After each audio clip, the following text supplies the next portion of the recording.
Assalamualaikum warahmatullahi wabarakatuh. Selamat datang di channel Efek Jurnal Target. Baik rekan-rekan semua, update penerusan daripada video yang kemarin dan outlook untuk 1 minggu ke depan ya. Dari segi pair forex, soalnya kemarin belum sempat buat untuk videonya. Terutama untuk hari ini ya, diperuntukkan gold dan nanti Bitcoin juga, terutama untuk tanggal 27 sampai dengan tanggal 28 besok ini ya. Sebelum masuk ke teknikal, rekomendasi broker kalau dari diri saya pribadi itu adalah IBS. Ada dua jenis akun, Sen dan Standar. Sen ini adalah diperuntukkan terutama pemula ya, untuk menekan risiko yang lebih minim dan misalkan di bawah $200. Kalau misalkan di convert di akun Sen itu nanti yang akan masuk di MT4 atau MT5-nya kurang lebihnya sekitar $20.000 sen ya. Jadi diimbangi dengan konsep money management dengan baik dan benar juga, itu akan menekan risiko yang lebih minim. Khusus untuk link Sen, cek di deskripsi ya, dan akun Sen ini tidak akan bisa diakses tanpa menggunakan link yang ada di kolom deskripsi. Kelebihannya dari segi pair forex-nya mayor ataupun minor itu lengkap. Kemudian kripto pun juga bisa di trade, Nasdaq, oil, kemudian gold itu juga tersedia semua dan bisa di trade dengan menggunakan akun Sen ya. Deposit ataupun withdrawnya pun juga cepat, hitungan menit. Kemudian dari segi fundamental yang akan menjadi antisipasi untuk nanti malam itu jam 10 ada penjualan rumah baru, diperkirakan sih ada sedikit peningkatan. Ini kemungkinan jangka pendeknya bisa aja nge-trigger untuk indeks dolar naik, tapi ini dari segi jangka pendek terlebih dahulu. Kemudian untuk besoknya, dari Selasa itu China libur, tetapi untuk malam ya ada kepercayaan konsumen yang akan dirilis, diperkirakan juga ada sedikit peningkatan menjadi 1,7 menjadi 105,9 ya. Kalau misalkan besok ini yang akan rilis kepercayaan konsumennya di atas 105,9 ya, atau di atas 106 lah kurang lebih, ini cukup untuk ngedorong untuk indeks dolar sementara waktu kemungkinan akan menguat kembali. Dari segi teknikal kita bahasin dulu untuk perjalanan hari ini. Open market itu ada gap, harga kedorong ke atas, tetapi dia ketahan kurang lebihnya ya. Kalau misalkan level area SRP ini saya pecah untuk pergerakan hari ini, itu di zona tengah kurang lebihnya adalah zona yang saya blok di sini. Harga ketahan di level area minornya ya kurang lebih, dan ini lanjut koreksi ke bawah. Posisi harga saat ini tuh sudah mampu break low di minggu yang sebelumnya. Jadi antisipasi kalau misalkan indeks dolar ini nanti lanjut terus untuk koreksinya, sebagai risiko levelnya itu ada 107, tetapi level area minor di antara history low minggu yang sebelumnya sampai dengan support ke 2 weekly itu ada harga 106,75 sampai dengan 106,93 ya. Ini yang akan menjadi antisipasi kalau misalkan untuk indeks dolar sedikit kedorong lebih dalam terlebih dahulu untuk malam ini. Tetapi kalau misalkan level blok merah ini nanti jebol, antisipasi sampai dengan besok adalah 106,500. Tetapi kalau misalkan bertahan, ada potensi dia akan kembali ke kurang lebihnya antara 107,58 sampai dengan zona yang saya blok biru kembali ya, antara 107,76 terlebih dahulu.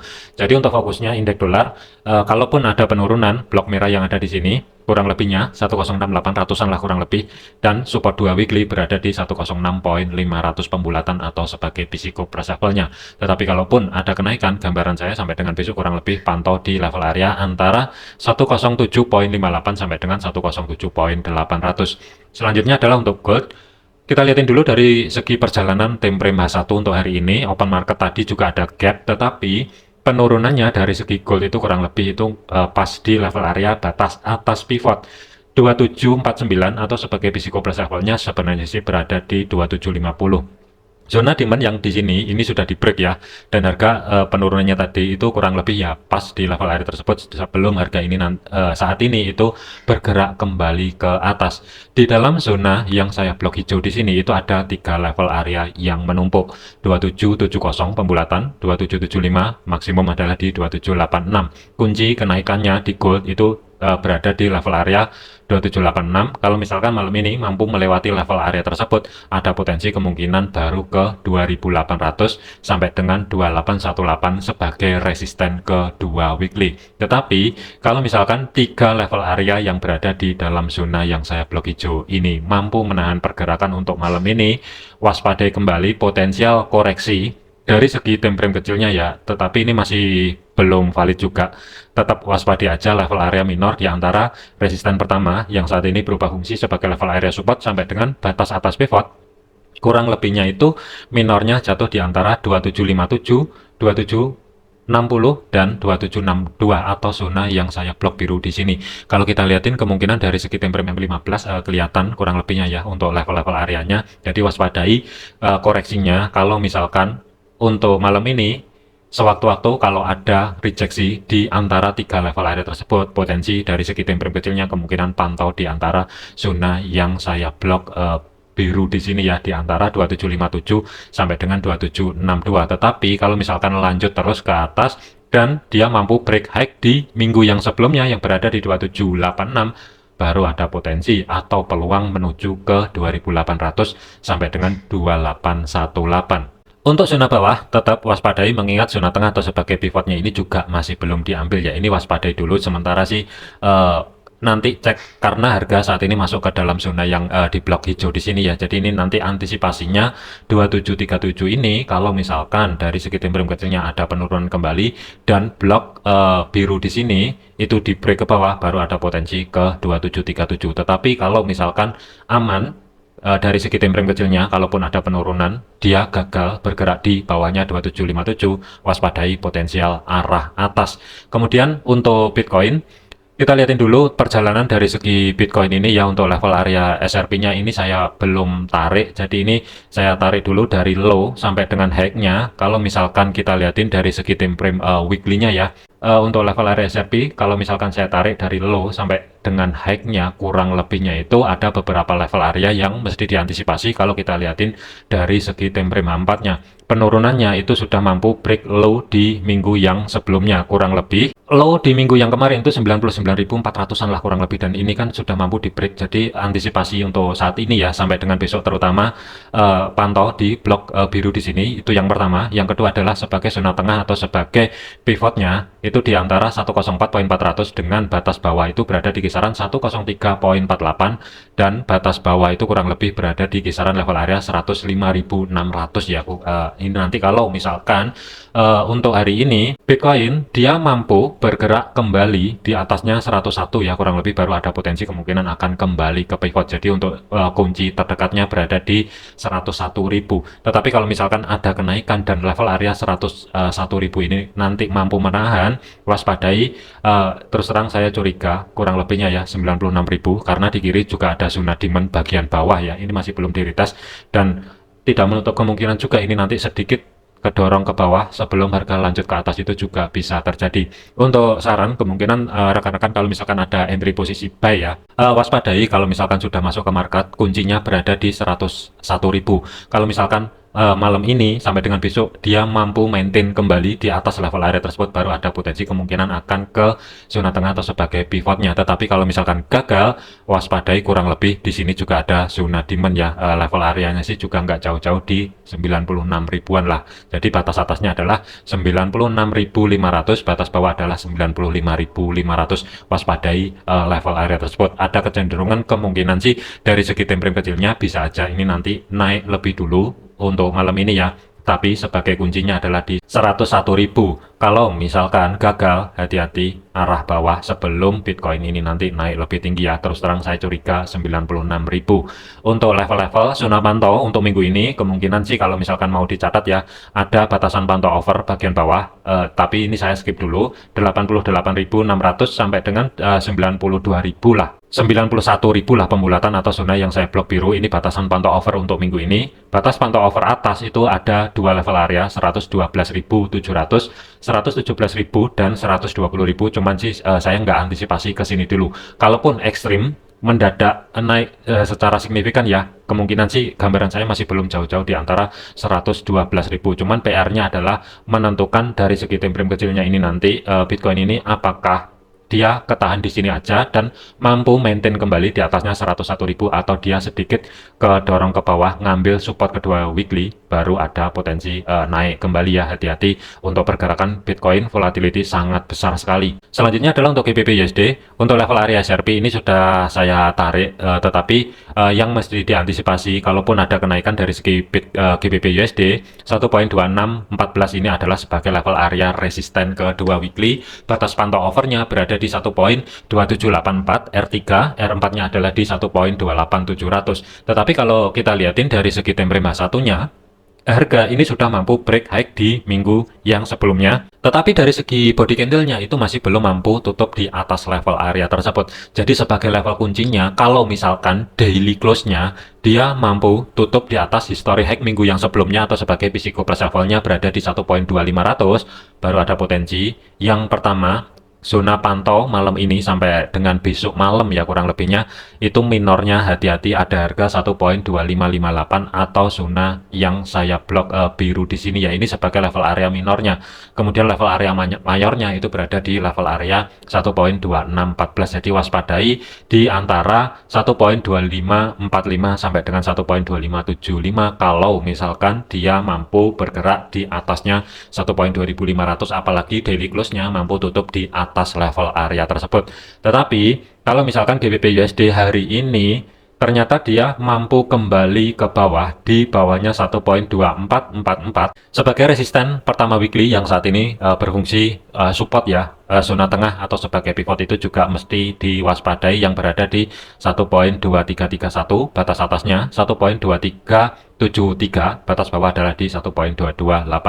Jadi ada kecenderungan kemungkinan sih GBP USD sebagai kunci penurunan jangka pendek itu berada di 1.24500 sebagai physical price levelnya. Kunci kenaikan kalau misalkan daily close-nya dia mampu bertahan di atasnya 1.2500, baru ada potensi kemungkinan level area minor yang ada di sini maksimum adalah resisten 2, baru ada peluang kemungkinan akan diambil. Tetapi kalau misalkan gagal dan dia kembali di bawahnya 1.24500, waspadai zona tengah atau sebagai pivot. 3 level area ini yang akan menjadi antisipasinya. Kemudian untuk Euro USD, pergerakan untuk Euro USD dari segi time frame 1 open market itu tadi juga ada gap harga sempat turun di bawah resisten pertama weekly yang saat ini berubah fungsi kembali sebagai support, dan kenaikannya pun ini juga masih ketahan di history high minggu yang sebelumnya. Kalaupun ada kenaikan lebih lanjut di atasnya 1.05200 baru ada potensi ke resisten 2 weekly 1.0605.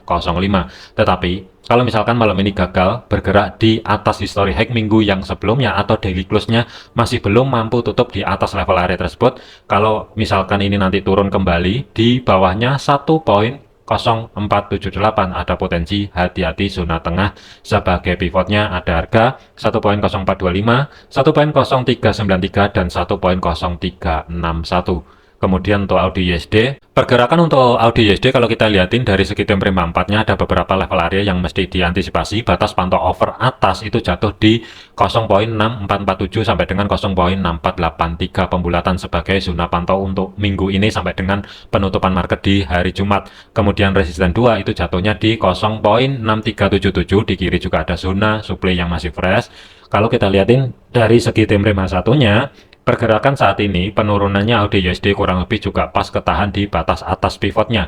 Kenaikannya itu kurang lebih juga mepet di 0.6307 sebagai resisten pertama weekly. Kunci kenaikannya menuju resisten 2 weekly adalah di 0.6330. Kalau misalkan daily close-nya itu mampu tutup di atas level area tersebut, baru ada potensi kemungkinan arahnya adalah resisten 2. Tetapi kalau misalkan gagal, hati-hati, bisa aja ini nanti ayunan dulu sedikit ke atas, kembali ke bawah menuju zona tengah sebagai pivot, dan sebagai penentunya adalah di batas bawah pivot 0.6243. Kalau misalkan ini nanti dijebol, hati-hati arah support. Tetapi kalau misalkan minggu ini level area 0.6243 ini bertahan, hati-hati arah atas ya. Jadi sebagai kunci penurunannya itu kurang lebihnya jangka pendek itu kurang lebih di 0.6243. Daily close-nya kalau misalkan sudah mampu tutup di bawah level area tersebut, baru ada potensi arah support 1 dan support 2. Tetapi kalau misalkan masih tetap bertahan dan daily close-nya, apalagi kalau misalkan dia mampu membuat high baru, hati-hati arah atas. Cuman untuk AUD USD sampai dengan besok, kalau disuruh memilih, saya lebih prefer memilih cari ancang-ancang setup sell dengan catatan cek terlebih dahulu di sini kurang lebih di 0.6330. Dia mampu atau enggak tutup di atas level area tersebut. Kalau misalkan tidak mampu, tinggal tunggu konfirmasi pembalikan arah. Idealnya adalah cari ancang-ancang setup sell dengan cara untuk stop loss itu ruang gerak sekitar 30, maksimum adalah 35 pip. Tetapi saya lebih prepare untuk targetnya di zona tengah atau sebagai pivot 46 pip. Kemudian maksimum sementara adalah 60 pip berada di batas bawah pivot, ya ini untuk AUD USD. Selanjutnya adalah untuk USD CAD. Pergerakan untuk USD CAD ini masih flat, harga ini masih bermain-main di zona tengah atau sebagai pivot weekly dengan batas bawah 1.4356, kemudian pivotnya itu berada di 1.4388 dan batas atas pivot itu berada di 1.44200. Secara garis besar USD CAD adalah masih sideways, jadi kunci kenaikannya itu berada di 1.4516. Kalau misalkan sudah mampu bergerak di atas level area tersebut, baru ada potensi tren akan berlanjut. Tetapi kalau misalkan low yang ada di sini 1.42600 ini nanti mampu di break, hati-hati arah support 2 ya. Jadi selama USD CAD masih bergerak di antara ring area blok merah yang ada di sini, ini masih ada kecenderungan kemungkinan sideways dari segi time frame H4 berlanjut. Kalau kita lihatin dari segi time frame H1-nya, kalau misalkan mau dimanfaatkan cari ancang-ancang baik buy ataupun sell, usahakan sedekat mungkin dengan level area blok merah yang ada di sini untuk menekan risiko yang lebih minim. Untuk saat ini masih flat. Selanjutnya adalah untuk USD Swiss. Pergerakan untuk USD Swiss kalau kita lihatin dari segi time frame H4-nya, harga ini cenderung koreksi ke bawah. Sebagai batas pantau overnya untuk minggu ini, support 3 dan 4 jatuh di 0.8923 dan 0.8892. Harga saat ini itu masih retest di level area support kedua weekly yang berada di 0.8985. Kemudian batas pantau over atas memang ada harga 0.9255 sampai dengan 0.9287, cuman ini skip terlebih dahulu ya, mengingat untuk saat ini harga terkoreksi ke bawah.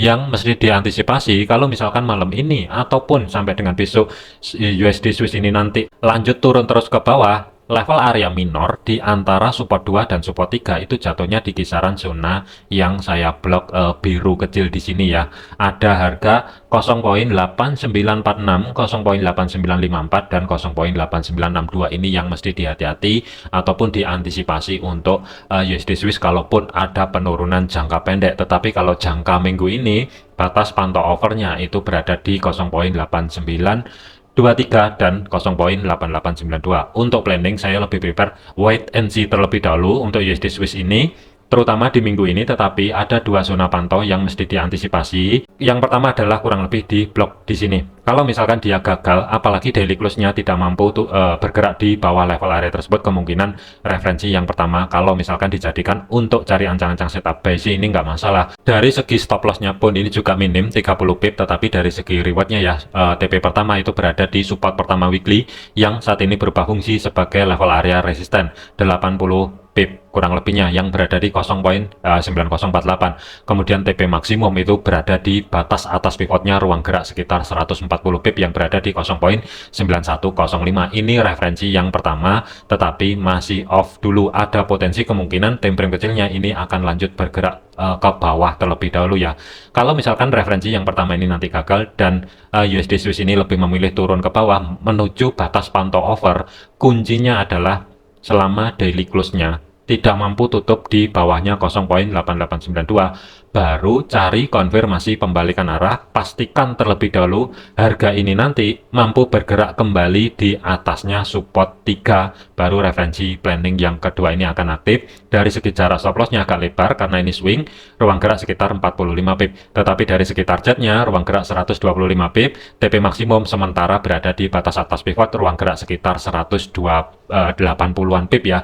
Mana yang valid sesuaikan juga dengan planning ataupun analisa masing-masing ya. Kalau saya tarik ke kiri, hati-hati di sini ya. Kurang lebih di sini juga ada bekas support resisten. Kemungkinan dari segi time frame kecilnya silahkan dicek sendiri apakah ada zona demand ya, kurang lebih di blok merah yang ada di sini. Selanjutnya adalah untuk USD Yen. Pergerakan untuk USD Yen, harga ini kuat kedorong ke bawah untuk hari ini ya, dan sebagai batasan pantau overnya itu 152.600 dan 153.100 ini adalah sebagai batas pantau over support 3 dan support 4. Posisi harga itu masih nge-retest di level area support 2 weekly 154.100. Kalau misalkan saya tarik ke kiri, di sini juga ada zona demand, zona yang di blok orange ya. Kalau misalkan demand di sini itu kuat menahan dan harga ini nanti mampu kembali di atasnya support kedua weekly 154.100, ada potensi kemungkinan dia akan kembali arah atas yang akan menjadi targetnya adalah di pivot weekly. Batas pantau over atas 158.43 sampai dengan 158.93 ya. Kalau kita lihatin dari segi time frame H1-nya ya, sebenarnya ini harga itu berada di blok orange. Cuman kalau misalkan mau dimanfaatkan untuk cari ancang-ancang setup buy atau buy stop sekarang ya kurang lebihnya. Pertanyaannya adalah berani atau enggak, mengingat di kiri tadi itu ada di zona demand. Dengan risiko stop loss itu kurang lebih sekitar 70 pip. Tetapi dari segi rewardnya, day trade-nya itu berada di sini 90 pip 155. Kalau untuk swing-nya itu berada di zona tengah sebagai pivotnya ruang gerak sekitar 150-an pip ini sebagai TP pertama ya. Jadi untuk TP pertama day trade itu ada di 155.100, TP pertama swing minggu ini itu berada di 155.77 ruang gerak sekitar 150-an pip lah. TP maksimumnya untuk minggu ini 230-an pip kurang lebih nempel di resisten pertama weekly. Jadikan video ini sebagai referensi, jangan dijadikan sebagai patokan, segala keputusan risiko menjadi tanggung jawab masing-masing, jangan overload, jangan overtrade, tetap disiplin, terima kasih, sampai jumpa di video yang selanjutnya.